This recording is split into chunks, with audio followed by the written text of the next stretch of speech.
স্বাধীনতা সংগ্রামী পেট্রিয়ট পত্রিকার সম্পাদক হরিশ্চন্দ্র মুখোপাধ্যায়ের সম্পর্কে আমরা ইতিহাসে পড়েছি, কিন্তু বাস্তবিক তার প্রায় 200 বছর হয়ে গেল। 1824 সালের আশেপাশে বৈশাখ মাসে তার কখনো জন্ম হয়েছিল।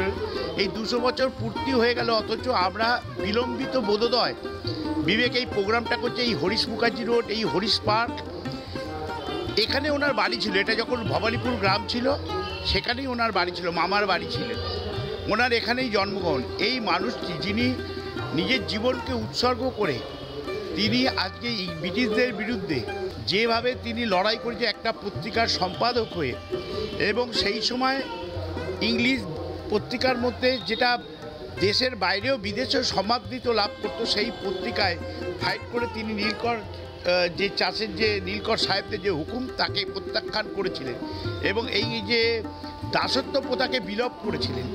এবং এটা বলা যায় সেই সময় তার আগে তার যারা আছেন, ধরুন আমাদের রামমোহন রায় সতীদাহ প্রথা, বিধবা বিবাহ প্রত্যাবর্তন করেছিলেন বিদ্যাসাগর, সবার ব্যাপারে তার একটা লেখনী আছে, দৃষ্টান্তমূলক লেখনী আছে।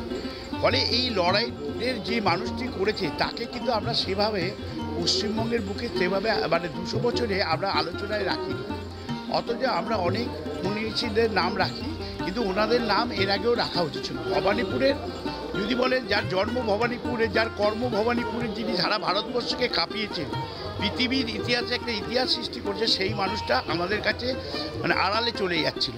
আমরা চেষ্টা করছি এই হরিশ পার্কে ওনার নামাঙ্কিত পার্ক, এই রাস্তা হরিশ মুখার্জি রাস্তা, এটা কলকাতা অন্যতম একটা সেরা রাস্তার মধ্যে পড়ে, সেই রাস্তা তার নামে, সেখানে কিন্তু তার প্রতি কোনো মানে স্মরণ করা হয় না, সেটাই আমরা আজকে করার চেষ্টা করি। এটা আমাদের লজ্জা। আমরা বিশ্বাস করি যে যা নামাঙ্কিত রাস্তা দিয়ে আমরা রোজ যাওয়া আসা করি তার সম্বন্ধে সম্যক ধারণাটা আমাদের এখনও তৈরি হয়নি অনেকেরই, আমি সবার কথা বলছি না, কিন্তু অধিকাংশ মানুষই তার সম্বন্ধে যতটা জানা উচিত ততটা জানেন না। এটা তাদের দোষ নয়, দোষ আমাদের, আমরা যা জানাতে পারিনি।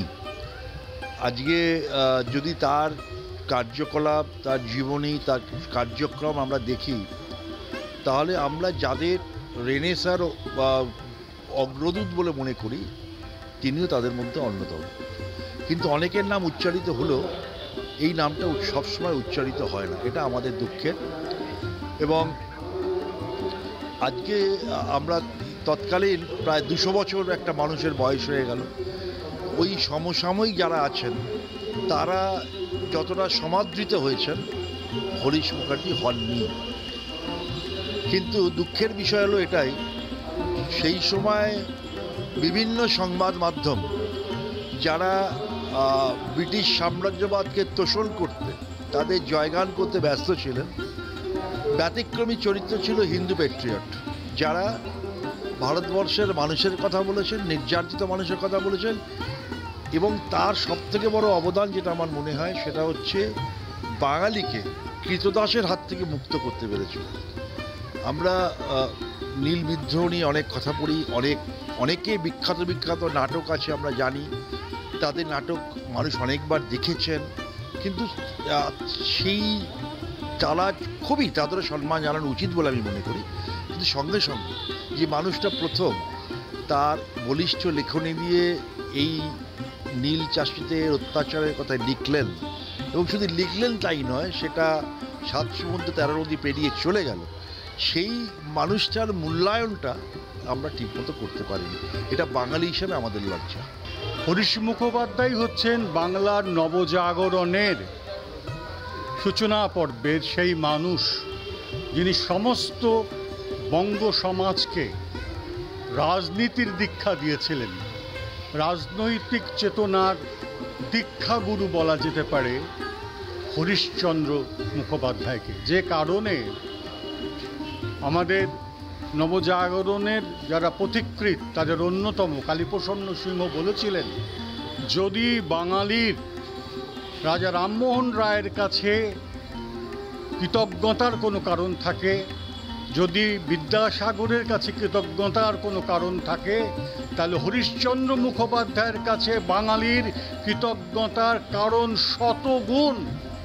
এ কথাটা বলেছিলেন এই জন্যে যে এই মানুষটি লক্ষ লক্ষ মানুষকে ইংরেজদের তরবারির হাত থেকে 1857-তে অর্থাৎ সিপাহী বিদ্রোহের সময় রক্ষা করেছিলেন কেবলমাত্র তার তরবারির জোরে, তার কলমের জোরে। অর্থাৎ হিন্দু পেট্রিয়টের তার সম্পাদকীয় এবং এই পত্রিকাটি তিনি একেবারে অর্জুনের গান্ডীবের মতন ব্যবহার করেছিলেন।